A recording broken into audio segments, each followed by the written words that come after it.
Hello my lovelies, hello my darlings.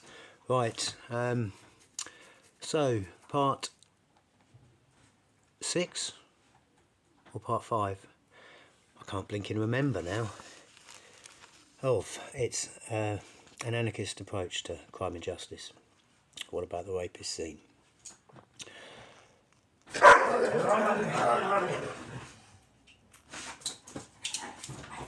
Okay, so this is part 2 of the zine. I think it's time to abandon these false linguistic games we play and go back to the old model.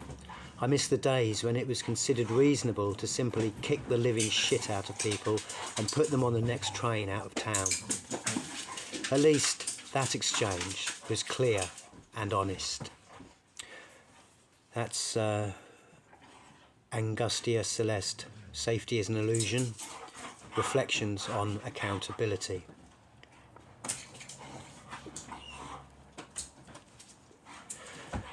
So, on the one side, we have approaches based on dialogue. On the other, we have tactics of coercion. Those really are our choices in a nutshell. Retribution, retaliation, revenge. All involve returning some harm to or opposing sanctions on the perpetrator. This is never going to be pleasant or easy, but given the long anarchist history of direct action, it is surprising how often survivor-led responses are not considered in the same light. Instead, they are often flippantly dismissed as authoritarian, vigilante, reactionary or emotional. Far from negating these acts as emotional, we need to acknowledge that they are rooted in very real and legitimate desires. Safety, catharsis, healing and empowerment of the oppressed in the midst of deep structural inequalities. The following statements will hopefully provide greater insight into why some people resort to these acts. The subsequent article that seeks to address some concerns about the reactionary authoritarian perception of retributive action and consider the place of revenge in anarchist praxis.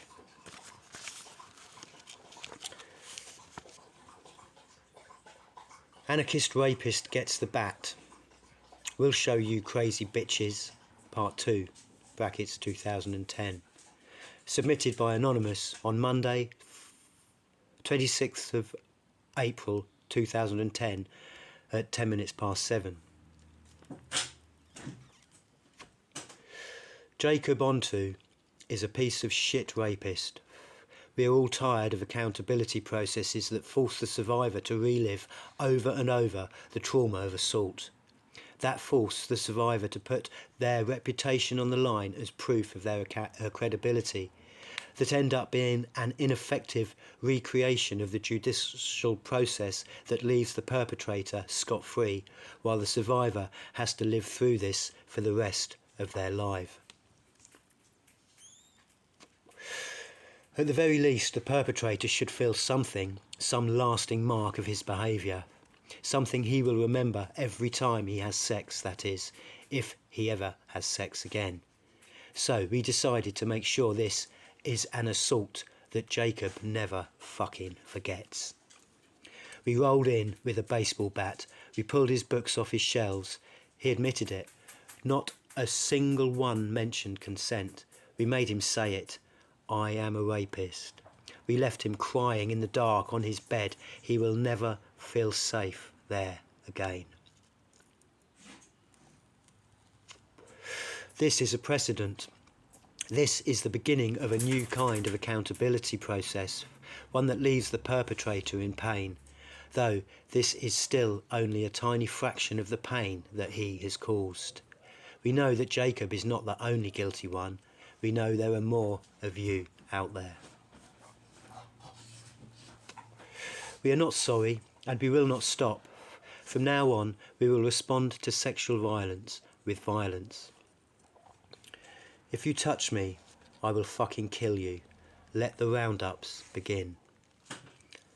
Brackets, a public service announcement. We encourage you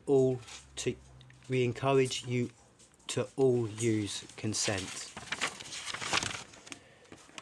from here on out, and let it be clear, consent is not the absence of a no, but the presence of a yes.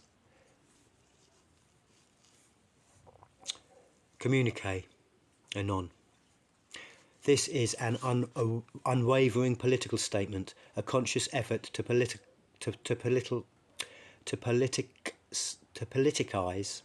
an event without being apologetic or defensive. This statement is written by a collective of women who came together in the spring of 2010 based on shared experiences and concerns surrounding patriarchy and sexual violence within the radical scene and beyond. In our meetings and discussions, we learned that many of the women within our network have experienced some form of sexual violence. It is no coincidence that we have had this experience with power. Rape is not a personal misfortune, but an experience with domination shared by many women. When more than two people have suffered the same oppression, the problem is no longer personal but political. Thus, rape is a political matter. That's from New York Radical Feminists Manifesto, 1971. Violence against women contributes to a system of power, organising society into a complex set of relationships based on a sometimes invisible and internalised assumption of male supremacy. Rape is not the only form of control that male-bodied individuals can practice in romantic, friend or comradely relationships. Physical as well as emotional abuse function as ways of maintaining involuntary hierarchies and control over women, female sexuality and reproductive systems. The silence and secrecy that often surrounds issues of power and domination should in no way be taken as complicity. However, we as women and survivors will remain silent no longer. Ideologically speaking, male-bodied anarchists and communists align with principles of egalitarianism and anti-authoritarianism, yet daily practices in this regard oftentimes fall short. We have repeatedly seen a chasm between theory and praxis in male-bodied treatment of women and other oppressed people. We have seen over and over again male gendered behaviours reproduce the very systems of domination that we are fighting to dismantle. We refuse to allow this to continue. In the course of our meetings, we identified one male-bodied individual as a repeat perpetrator of sexual violence against female-bodied people. Jan Michael Dichter, also known as Mouse. This particular individual, whose vocabulary consisted of anti-patriarchal jargon, had committed sexual violence before and participated in survivor-defined accountability processes. Since he continued to transgress boundaries, raping and sexually assaulting women in Boston and Santa Cruz, we decided to confront him. We met him at his home and verbally confronted him. He refused to take responsibility and his words were manipulative and insulting. When he refused to shut up, we shut him up. The intent was to inflict pain, albeit it would only be a small portion of the amount of pain his victims had felt. We did what had to be done out of sheer necessity. As radicals, we know the legal system is entrenched in bullshit. Many laws and legal processes are racist, classist, heterosexist and misogynist. Alternative accountability processes, much like the traditional ones, often force the survivor to relive the trauma of the assault and force her to put her reputation, a problematic concept in itself, on the line as proof of her credibility. They end up being an ineffective recreation of the judicial process that leaves the perpetrator off the hook, while the survivor has to live through the memory of the assault for the rest of her life. Brackets, anonymous communique from New York City, 2009, close brackets. The US legal system and the alternative community-based accountability processes are simply not good enough for survivors and certainly not revolutionary. Rape is tangled in a system of patriarchy and domination. It would serve us well to consider rape as part of a class and race analysis. It is not only a crime committed by individuals against individuals, it is systemic and structural. It is our material interest as women that pushes us to stand up for ourselves. The material consequences of patriarchy and male supremacy push all women, regardless of how they define themselves ideologically, to fight against our oppression. In our work as a radical community, both female and male-bodied, we must work to dismantle this form of oppression and domination.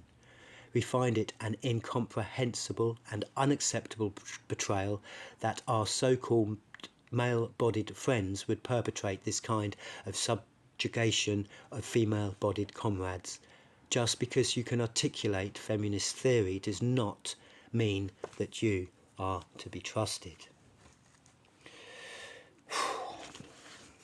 We also find tacit support of male-bodied perpetrators, as well as the hijacking of our collectively defined accountability processes, particularly offensive. Attempts by some self-identified male allies to take control of the action by confronting Mouse themselves, pressuring women for inclusion and calling a public meeting without our permission, undermined our practice of self-organisation. Rather than demonstrating their support, these men made it clear that they were unwilling to allow us to act on our own behalf without their involvement. The type of action we took as a group of female-bodied comrades aligns clearly with anti-hierarchical politics and goals of self-determination. If our male-bodied comrades want to be considered as comrades, we'd like to see them behave that way. This action sets a precedent, the beginning of a new kind of accountability process, one that leaves the perpetrator in pain and articulates our call for the dismantling of male supremacy in radical political communities and beyond. We know that Mouse is not the only guilty one. We know there are more of you out there. It would take a revolution to eliminate structural violence, thus an anti-rape agenda must be part of any revolutionary agenda. We demand this now. Beyond Revenge, a reconciliation, demolishing the straw men by A. Legal. This piece sets out conclusions drawn from concerns about transformative and retributive justice, for example, accountability processes, acts of revenge, respectively. Expressed in the previous articles and elsewhere, it calls for a flexible, critical approach to dealing with abuses of power and domination in our communities. So, as to be as effective as possible in fighting these hierarchies, it suggests that we need accountable processes, that is, accountability processes themselves and any other methods we use, wherever possible, have safeguards against their abuse, and impede the colonisation of a new morality. Finally, it argues that we should be developing a range of tools for dealing with these problems, both responsive and preventative in nature. A number of specific ideas are proposed at the end of the article. Dealing with our dogmas. Retributive justice. Transformative justice's power derives in part from its fundamental opposition to retributive justice.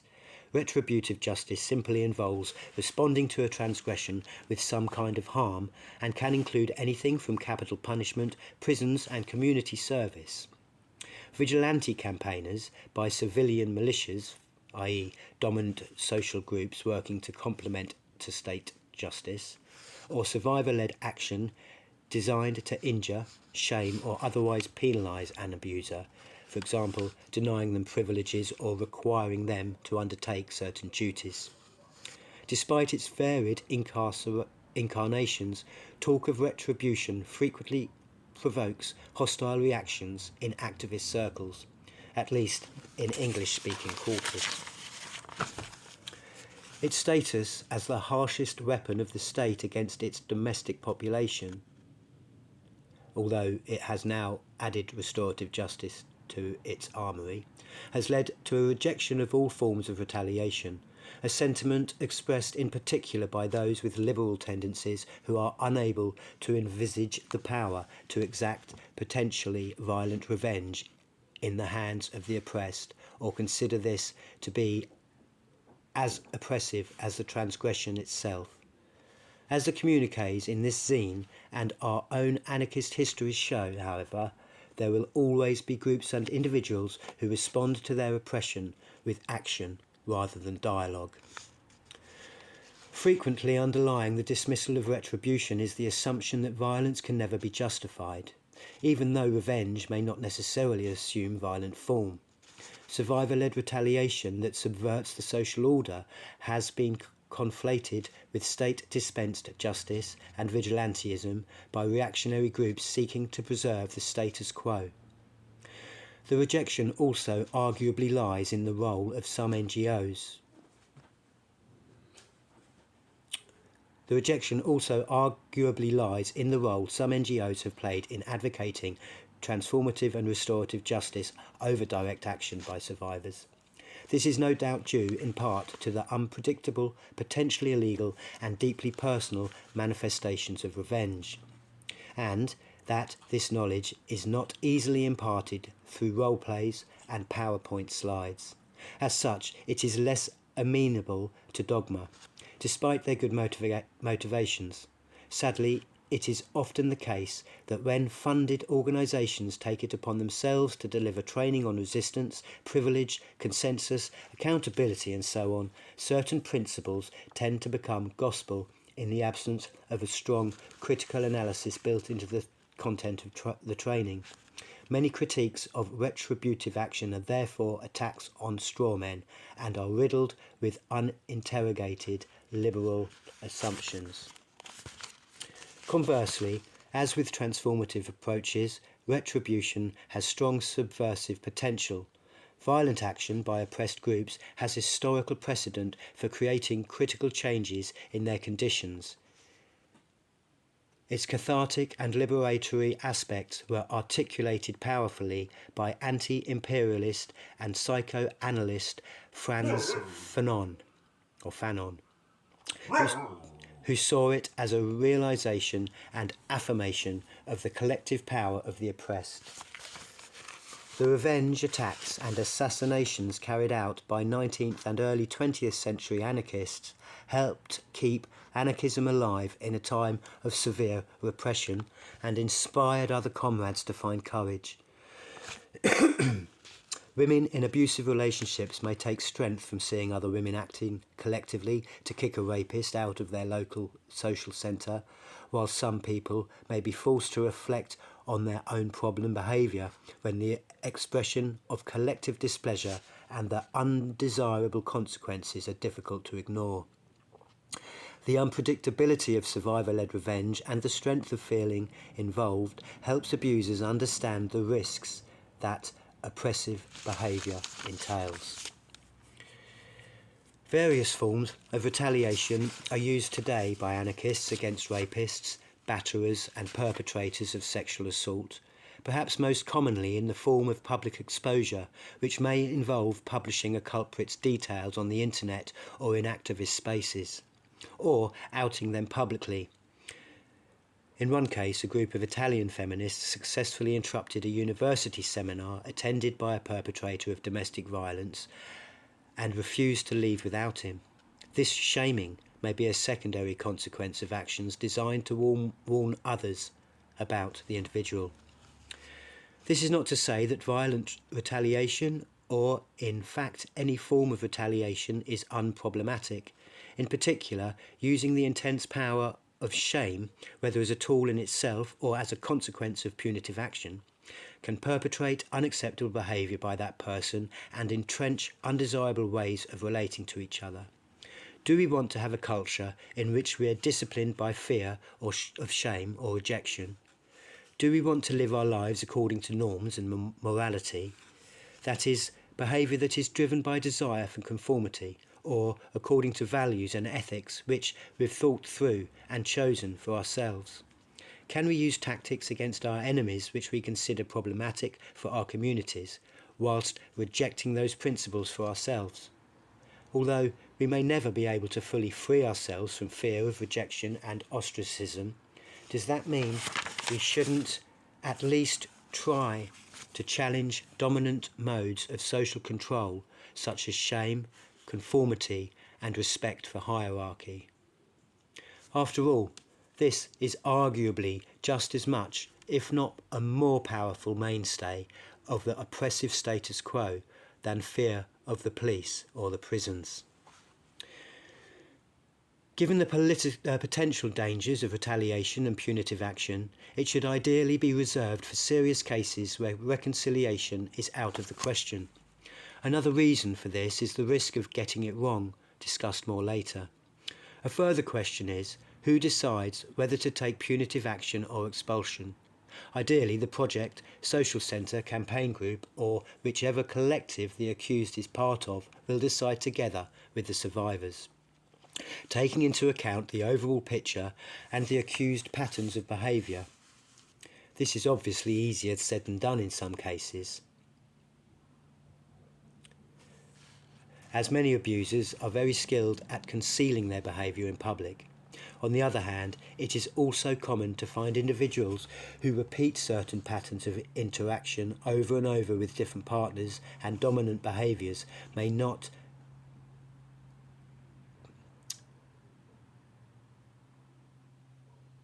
On the other hand, it is also common to find individuals who repeat certain patterns of interaction over and over with different partners, and dominant behaviour may not confined exclusively to their intimate relationships. I assume that may not be confined exclusively to their intimate relationships. Maybe a typo there. Anyway, following a collective decision to act, any course of action should be survivor-centred, i.e., once it has been agreed that a person will be expelled, publicly exposed or even attacked, the needs or desires of the survivor or survivors who have had serious concerns for their own safety should be prioritised.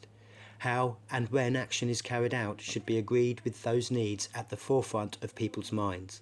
Ideally, we would see a culture where the wider collective, rather than a group of the survivors' friends, will support direct action where appropriate. However, in cases where there is disagreement, there will always be some who choose to take retaliatory action regardless of the wider group's decision. The question for the collective will then be whether to act against those individuals, as it is important to guard against the abuse of these processes. Despite the potential dangers of retributive action, if used in appropriate situations and with a critical analysis of power, it may be key to establishing safety, empowering survivors, warning potential abusers, and realising the collective strength of oppressed groups. Transformative justice. Transformative justice offers significant opportunities for enriching our understanding of power and its abuse. This is particularly so around issues of relationships and sex, where fear, conditioning and insecurities often undermine understanding. We can seek reconciliation through formal processes of accountability or through other means that promote dialogue. Excuse me. Where accountability processes fall down, however, and as the previous articles indicate, they often do fall down. It appears in part to be when they are applied uncritically and without proper consideration of alternatives. In particular, one of the most worrying tendencies to have emerged in some US radical scenes is the harsh dismissal of concerns about these processes. If disagreements are voiced by those assigned to a dominant or privileged group, e.g. men, then this is taken as evidence of providing rhetorical cover for treating survivors like enemies, patriarchy haters, or counter-organising, INCITE. On the contrary, If there is one lesson we can learn from these experiments over the past few years, it is the importance of evaluating and adapting our response mechanisms. Without doing so, we run the risk of entrenching a dogmatic approach to accountability processes.